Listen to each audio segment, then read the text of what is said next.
Skincare is the gateway to healthy, glowing skin, and with so much info out there, we know it can get overwhelming. And thankfully, Dr. Sethi is here to break down what we need to know as we head into these warmer months.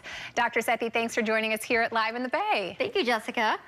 We are talking all about warmer months. We're heading into summer. Of course, we know sunscreen is so important. So what do people need to know when they're looking at that label and trying to decipher, is this sunscreen good for me? Is it going to do what I need it to do? What do they need to be looking for? Yes, you know, picking the right sunscreen is quite a process, but today I'm going to really stress on ingredients and safety, and of course efficacy. But when you're looking at a sunscreen, likely you're looking at the sun protection factor, the SPF, but the SPF just sort of tells us how long your sunscreen is active when you're in direct sunlight.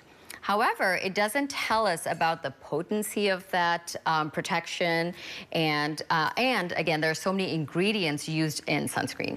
So first of all, when you're looking at a sunscreen, first look for something with an SPF of 30 or greater. Okay. So that's an easy one. A lot of people already know 30 that. 30 or more. But after that, look at the actual ingredients and determine if it's a physical barrier or chemical barrier sunscreen. Physical barrier sunscreens have zinc, titanium oxide, and they're active as soon as you apply them on the skin. They're very safe for everyone, children, adults, women who are breastfeeding, pregnant. And then chemical sunscreens are very different. So chemical sunscreens have to first be absorbed into your skin. It takes about 30 minutes, and then they're active.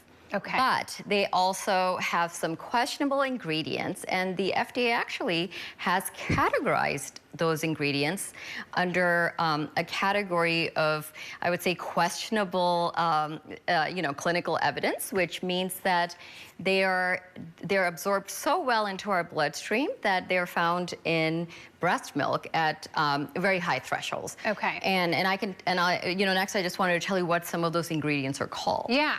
So chemical sunscreens typically have something called avobenzone, oxybenzone, and we know that in places like Hawaii, Australia, those are banned because when swimmers wear them, it comes off the skin and can actually kill the coral reef, or already has. Yes. So clearly not probably something you want to apply and absorb. Definitely things we want to avoid when it comes to the sunscreen. I want to get to this line of products because we got to make sure that we talk about all of these, incorporating the sunscreen with your products. Dr. Sethi, let's talk about this right here. This is the cleansers. What's important when it comes to the cleansers? So actually, all the products today I wanted to talk about are in relation to when people are going through a lot of hormone changes during gender transitions.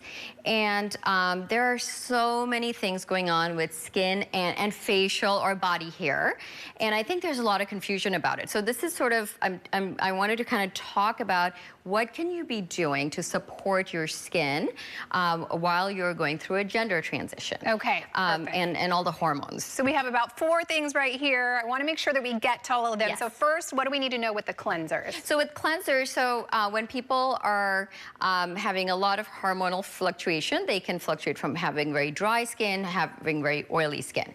So having a cleanser that's strong but doesn't dry your skin out is really important. And our complete resurfacing cleanser is a salicylic acid cleanser, 2%, which is a really nice high exfoliant, but it has coconut oil in it, so it won't over dry your skin. Okay, perfect. And moving on to this right here, this is for acne prone skin. Yes, this is for acne prone skin, which is very, very common when hormones are changing.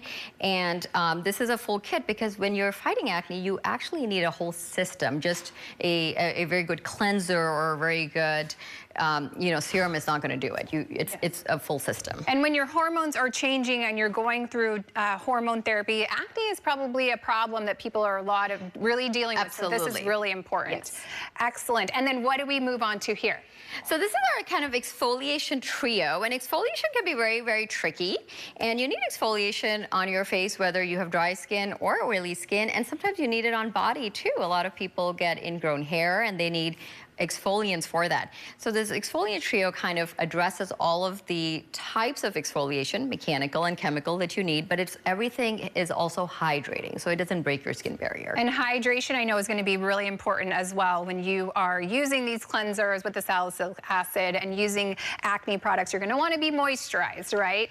Yes. Moving on, what is the final product right here? So the final product is one of our favorite products amongst people who have dry skin. So just because you have acne doesn't mean you have oily skin. There are a lot of people who have acne who actually have dry skin, especially in our climate here. It's very dry. So this is our ENF serum, which will give you great oils that match those that are in your skin naturally, so it won't give you a greasy layer of moisturizing. And Dr. Sethi, where can people find more information? You guys have products for every type of skin, and where can people find more information about your products and what they should be using? Yeah, so you can go to skinbydrsethi.com, or you can even listen to my podcast, which is The Skin Report. Perfect. Dr. Sethi, thanks for joining us. I love when you come here and chat skincare with us. It's always so helpful and just so much information that people need. Thank you. Thank you.